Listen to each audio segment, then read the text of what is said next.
चिंतामणि लोके सुखम शूद्र स्वर्ग संपदम प्रत्यक्षति गुरुः प्रीतो वैकुंठे योगी दुर्लभम।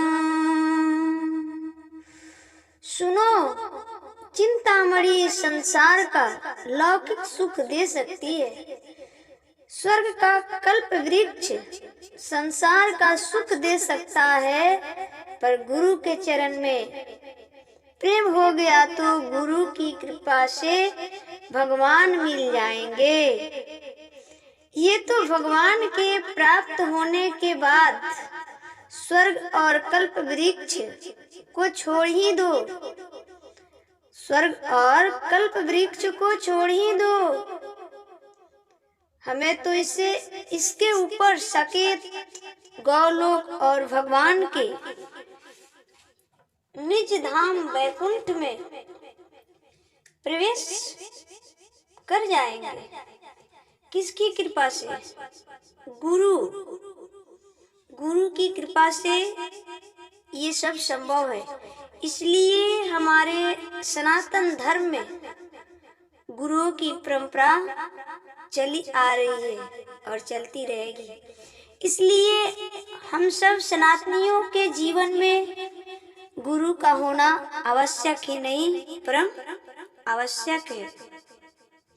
गुरु की महिमा बहुत है। शौनक जी, प्रीति शौनक चिते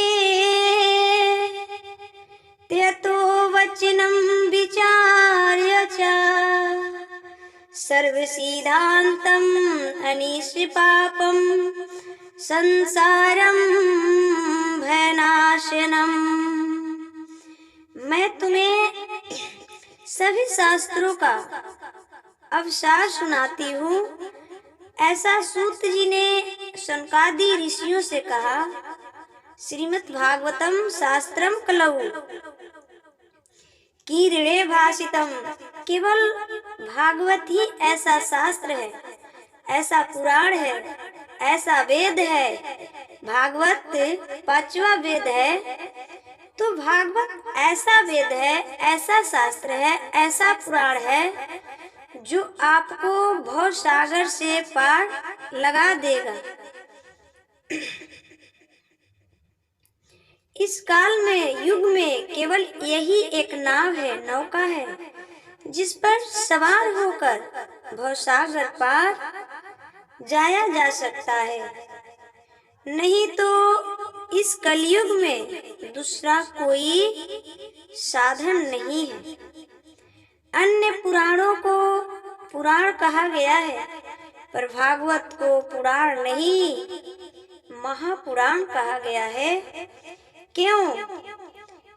अन्य ग्रंथों में, अन्य पुराणों में किसी में 6 लक्षण है, किसी में 4 लक्षण है, पर भागवत ऐसी है जिनमें 10 लक्षणों का वर्णन है।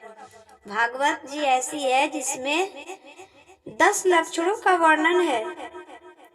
अत्र सर्गो विसर्ग च स्थानं पोषणं मूतया मनवन्ते सानुकथा निरोधो मुक्ताश्र। इसलिए भागवत को क्या कहा जाता है? महापुराण। 18 पुराण में भागवत को क्या कहा जाता है? महापुराण। महापुराण कहा जाता है। अन्य किसी पुराणों को महापुराण नहीं कहा जाता। फिर लोग अपने मन से कह दे तो वो अलग सब्जेक्ट है, पर भागवत ही वो ग्रंथ है जो हमें भवसागर से पार जाने का एक साधन है। परीक्षित को भागवत सुननी पड़ी थी ना, तब उनकी सद्गति हुई। इसलिए केवल भागवत एक बार सुनने देवता भी आए। भगवान प्रत्यक्ष रूप से भागवत में शब्द के रूप में समाये हुए हैं। सुखम नत्वा वदनम सर्वे स्वाकराय कुशलाः सुरासुधा कुंभम गृहीतत्वे देवाशस्त्रे समागमनम। एक बार देवता लोग भी अपने स्वर्ग को सिद्ध करने के लिए यहाँ पर मृत लोक में आए और सुखदेव जी को नमस्कार किया, क्योंकि सुखदेव जी परीक्षित को भागवत सुना रहे थे। ये परीक्षित जी कौन है? ये वही परीक्षित जी हैं जिन्हें 7 दिन में मरने की श्राप लगा। परीक्षित जी कौन है? ये किनके पुत्र हैं? अभिमन्यु। अभिमन्यु को आप सभी जानते होंगे। अभिमन्यु किनके पुत्र हैं? अर्जुन के पुत्र। अभिमन्यु अर्जुन के पुत्र हैं। अभिमन्यु जो चक्रव्यूह में मारे गए थे, याद होगा आप सभी को। चक्रव्यूह में मारे गए थे अभिमन्यु। उन्हीं की पत्नी उत्तरा गर्भवती थी। उस समय में जब वो मारे गए थे तब तो अभिमन्यु की पत्नी के गर्भ में थे परीक्षित जी, जिनको बचाने उत्तरा के गर्भ में भगवान गए हैं।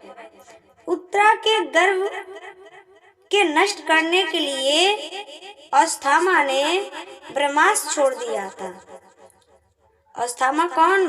गुरु द्रोणाचार्य के पुत्र। इन्होंने उत्तरा के गर्भ यानी अभिमन्यु के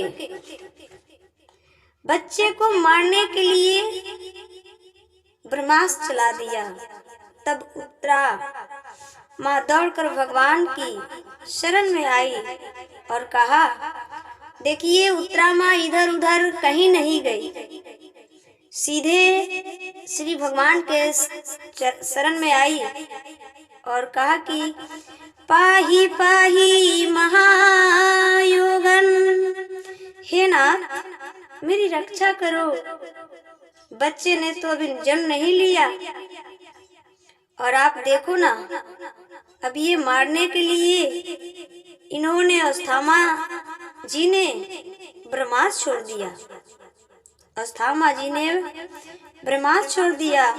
भगवान ने उस समय उत्तरा की रक्षा की और भगवान उत्तरा के गर्भ में गए और ये वही बालक है परीक्षित जी, जिनके लिए भगवान माँ उत्तरा के उदर में गए थे। वही परीक्षित जी श्रीमद् भागवत कथा सुन रहे हैं। काहे लिए? अपनी सदगति के लिए। परीक्षित जी को 7 दिन में मरने का श्राप लगा था। आपको, हमको, सब किसी को लगभग 7 दिन में ही मरना पड़ता है। 8वां दिन कोई होता है क्या? 8वां दिन तो होता नहीं है। 7 दिन के अंदर ही मरना होता है। तो परीक्षित जी को भी 7 दिन में मरने का श्राप लगा था। तो परीक्षित जी ने क्या किया? श्रीमद् भागवत कथा का श्रवण किया और भगवान का चिंतन करते हुए अपने धाम को गए। इसलिए श्रीमद् भागवत हम सब, आप सबको भी सुनना चाहिए। चाहे आप हो, हम हो, सब किसी को मरना तो 7 ही दिन में है। 8वां दिन तो कोई होता नहीं। 8वां दिन कोई होता है क्या? नहीं होता है। इसलिए हम अपने काम को करते हुए, अपने गृहस्थी जीवन, अपने पुत्र पति पत्नी को पालते हुए भगवान की चिंतन बनाए रखें और भगवान की कथाएं से जुड़े रहें और अपने गृहस्थी को, अपने जीवन को आगे बढ़ाएं।